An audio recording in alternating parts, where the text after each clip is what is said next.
I think what really gets me excited about the New Orleans Pelicans with the way they're playing right now is Point Zion. That's what gets me excited. The Pels, they've won 7 of 8 going into the All-Star break. They're essentially tied with Phoenix for 5th. Same record as Phoenix. They're right there in the mix. Point Zion. So over the last 9 games, and Zion has played in 7 of those, over the last 9 games, when Zion brings the ball up the floor, the Pelicans are averaging 1.44 points per possession. That's pretty good. I think back to my last year in the NBA when we had Stan Van Gundy, and about a month into the season, we just realized, hey, our best offense is for Zion to bring the ball up and either a big to screen for him or me to screen for him. You use a shooter as a screener for him. You use a big. So they're doing a bunch of things. And the one point I want to make before I get into what they're doing with Zion at the point is I want to bring up the spacing, because I think the spacing with Zion when he's in the corner or when Zion's in the dunker spot is very different, because let's just be honest, Zion's not a very active off-ball player, right? That's just not, he thrives with the ball in his hands when he can attack. He's not a high-energy off-ball guy. So when he's off the ball in those positions, you've essentially got a defender in the restricted area. So it kind of fucks with their spacing. And I'm going to get into how that is different when Zion is up top. But here's some of the things that they're doing.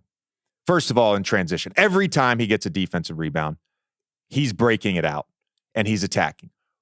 When I watch all the clips over the last 9 games of him getting a defensive rebound and pushing the basketball, first of all, the way he's moving, this is like the Zion we all envisioned. There is a burst, there is a pop to the way he's pushing the basketball. There's an energy to it, right? It reminds me of Giannis. It reminds me of LeBron. It reminds me of Ben Simmons in Philadelphia. Like, it is a weapon, and he has completely weaponized his athleticism and skill set in transition when he gets a defensive rebound. Of course, he's putting pressure on the rim and scoring at the rim. Sometimes, too, when he gets these defensive rebounds, he'll have a guard, having to pick him up because he gets the ball and he's pushing so hard that there's mismatches. He'll spray it out to their shooters in transition. The other thing they're doing in the half court is they're running a lot of empty side pick and roll on the right side. And it's primarily with Valančiūnas. And what's really interesting about this action as it relates to Zion specifically, and it reminds me a little bit of Ben Simmons because he used to do this too. You bring the ball up and you go to that empty side pick and roll. What is Zion's defender doing? He's not pressuring him at the 3-point line. He's essentially hanging back, and he's at like 12 to 15 feet. So when Valančiūnas sets that screen, it is so low. Whether they switch or don't switch, he's got one dribble, and he's in the paint. Now, unlike Ben, who I think is better playing off of 1 foot, right? Ben is a 1-foot jumper, 1-foot finisher. Zion, off of 2 feet, can just get in the paint, create contact, and elevate right over. And we've seen that time and time again. So that's a great action. The other thing they'll do is he'll just bring it down the right side, and he'll post. And with the way the Pelicans have constructed this roster, they can go to these basically shooting lineups. And you've got CJ McCollum as the next guy. You've got Trey Murphy as the next guy, and he'll spray it out. 3-pointer, all right? They'll also run some high pick and rolls. They run it with some bigs. I've seen a few actions with Larry Nance. But what I love, and I brought it up earlier, is the go screen with the shooter. So they've run it with Najee Marshall. Zion turns the corner, gets a dunk. They'll run it with Trey Murphy. He'll slip out of there. Trey Murphy will get a 3. And the last point, which is why I think it's so important, it goes back to the spacing point. Zion will bring the ball up in the half court. They'll run an Iverson cut, just a little over-the-top screen for BI to catch at the elbow.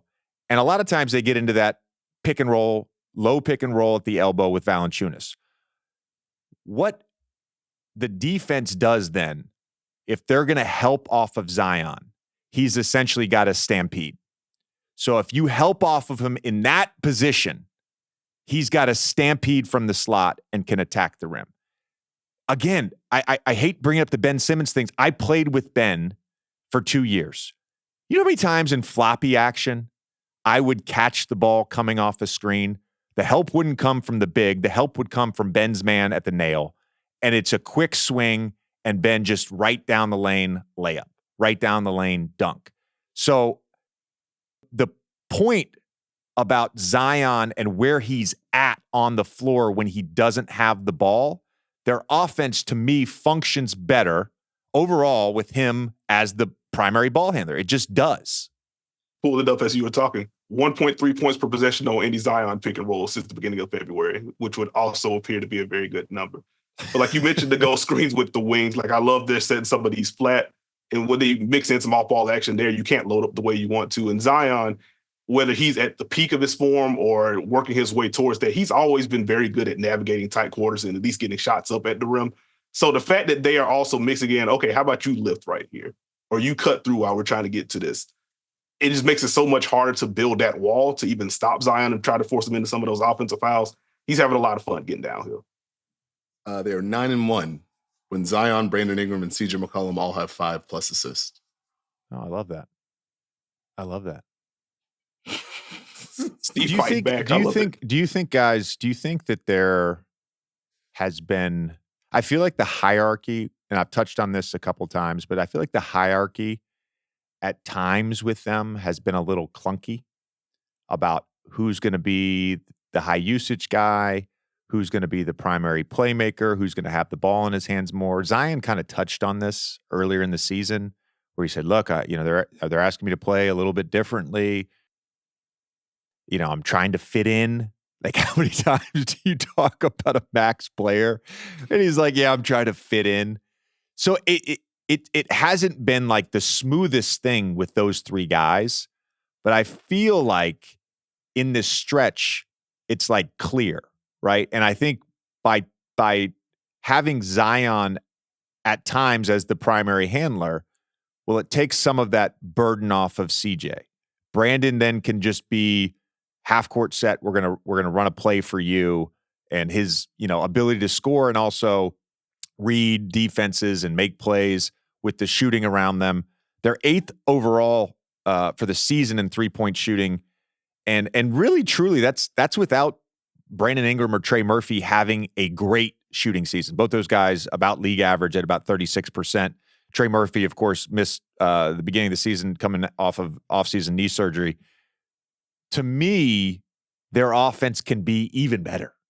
And I think they're 12th. Yeah, they're 12th overall offensively, 7th in defense.